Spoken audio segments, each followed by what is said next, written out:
teaching preschool, pre-K, and kindergarten.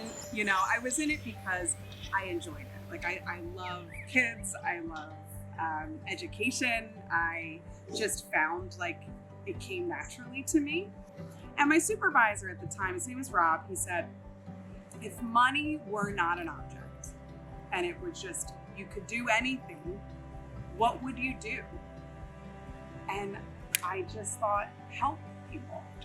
I would help people. And that's why there was a local fundraising event for the Domestic Violence Center in Chester County. And I met at the time their director of grants and institutional giving and outreach and education. And I said, is there anything that I could do? I'd love the opportunity to share my story. And if my story could help someone else, especially like young people, teens, college students, I would love the opportunity to do that. She said, absolutely, yes. So I went through the onboarding training and I began originally with the Domestic Violence Center as a volunteer.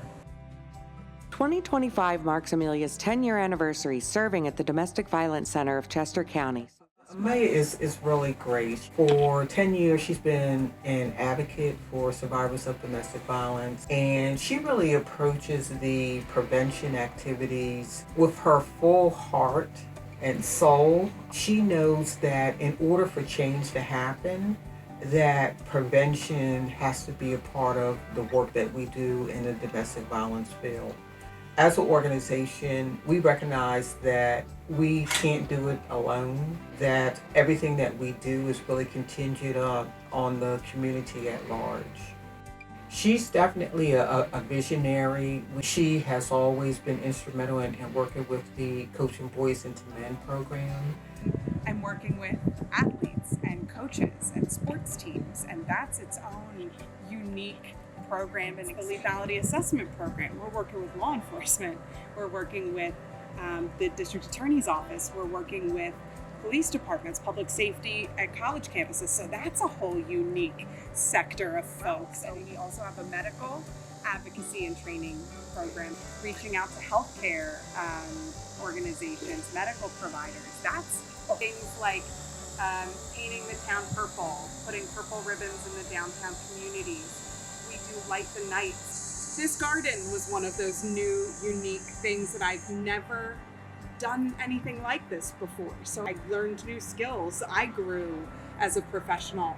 It's always completely different depending on the day or the time of year or the event that we're preparing for. And the outreach is really, really amazing.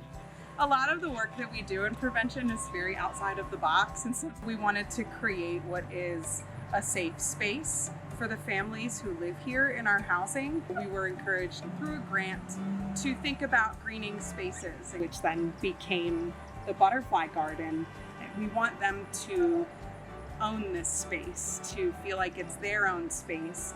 In talking about it with them, we made the connection between it being a habitat for butterflies and for different species, specifically monarch butterflies. This could be the only safe garden space for a monarch butterfly for hundreds of miles. This is a safe respite for a period of time for our families. This is a safe respite for our butterfly friends. And so Amelia is a perfect example of the power of volunteerism. The world needs more volunteers. Volunteers are leaders. Young adults have and should follow Amelia's example and be part of the solutions in meaningful ways. That education and prevention work is always new. So it's like what keeps me excited about this work is that like it's never the same thing, right? So it's really great to have someone who's not afraid and someone that knows that it's important to get the word out about the issue of domestic violence and our impact as an organization in the Chester County community.